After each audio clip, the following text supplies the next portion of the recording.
In the far east of Asia, a unique civilization flourished, one we now know as ancient Japan. Our journey starts in the shadowy mists of the Jomon period, stretching from 14,000 BC to 300 BC.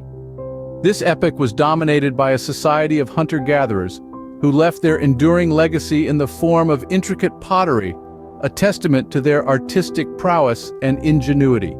As the wheel of time turned, we transition into the Yayoi period, spanning from 300 BC to 300 AD. This era marked a significant shift in the Japanese way of life, as they embraced the cultivation of rice, forever changing their relationship with the land.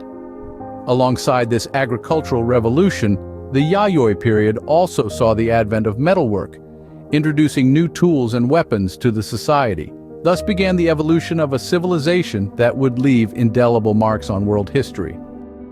As time passed, Japan saw the rise of a unified state during the Kofun period, stretching from 300 AD to 538 AD. This period marked a significant shift in the political landscape of ancient Japan.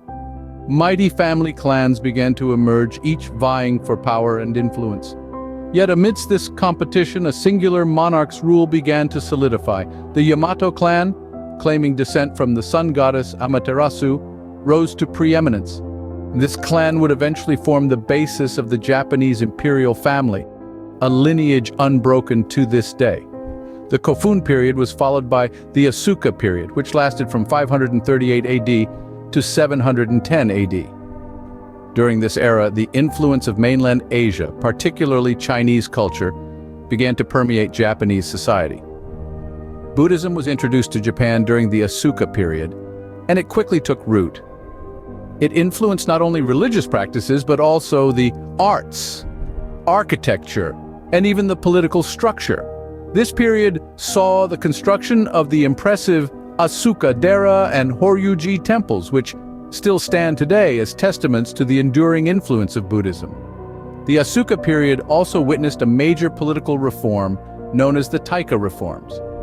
Initiated by Emperor Kotoku in 710 AD, these reforms aimed to centralize power in the hands of the emperor, following the Chinese model of governance.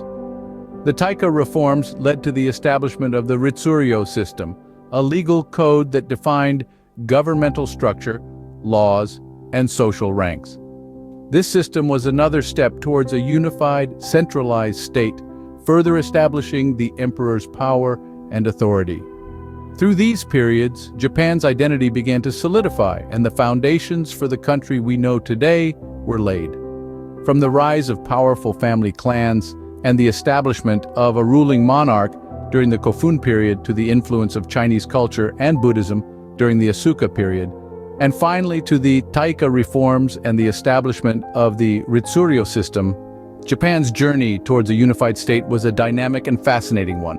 Moving forward to the Heian period, from 794 AD to 1185 AD, Japan experienced a cultural bloom. This was an era defined by elegance, refinement, and a flourishing of the arts, with the imperial court in Heian-kyo, modern-day Kyoto, as the epicenter of this cultural explosion. Court life in Heian-kyo was a world of poetry, music, and visual arts. Aristocrats spent their days in pursuit of beauty and aesthetic refinement, creating a distinct style that would come to define this period. Ceremonial occasions, courtly love, and the changing seasons became the subjects of their artistic endeavors. In this time, a unique Japanese script known as kana emerged. This was a monumental development in the world of Japanese literature, as it allowed for a greater expression of the Japanese language, free from the linguistic constraints of the previously used Chinese characters. One of the most remarkable achievements of this period was the flourishing of literature. The Heian period saw the creation of some of Japan's most celebrated literary works, including The Tale of Genji, written by Murasaki Shikibu, a lady-in-waiting at the imperial court. This tale is often hailed as the world's first novel, offering invaluable insights into courtly life and society of the period. Art, too, thrived during this era. Paintings and calligraphy, heavily influenced by Chinese styles, were adapted and transformed into something uniquely Japanese. This resulted in a rich tapestry of visual arts that continue to captivate us to this day. Yet, towards the end of this period, the tranquility of the courtly world began to shatter. A new class of warriors, the samurai, started gaining prominence, marking the beginning of a new era. The Heian period, a golden era of peace and culture, eventually gave way to a time of warriors. With the end of the Heian period, the stage was set for the age of the samurai. As the 12th century dawned, Japan found itself on the precipice of a new era. The Heian period's end marked the emergence of a new class of warriors, the samurai, who would come to shape the course of Japanese history. The samurai were not merely soldiers, they were a distinct social class, bound by a strict code of honor and discipline known as Bushido. They were the embodiment of loyalty and martial prowess, revered and feared in equal measure. The rise of the samurai coincided with the start of the Kamakura period, a time of significant political transformation. The emperor, once the supreme ruler, saw his power wane as the shogunate, a military government, rose to prominence. This shift in power was not a sudden change but a gradual transition, reflecting the increasing importance of military might in a society that had once prized courtly refinement above all. The first shogun, Minamoto no Yoritomo, established the Kamakura shogunate in the year 1185. This marked the beginning of a new political order, where power resided not in the imperial court but in the hands of a military leader, the shogun.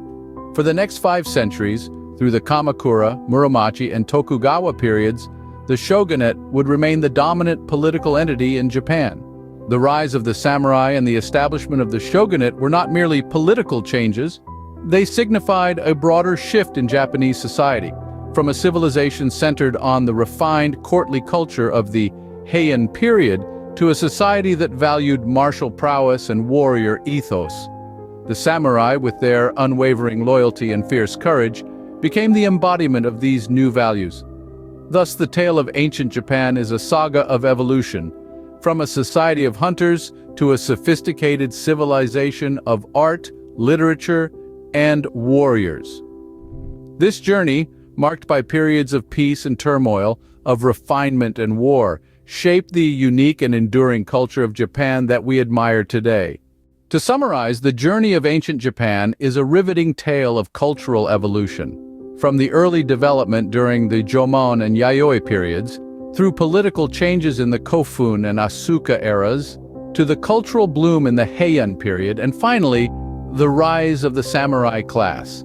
As we conclude this exploration, remember that the echoes of this ancient civilization still resonate in modern Japan, reminding us of a rich and fascinating history.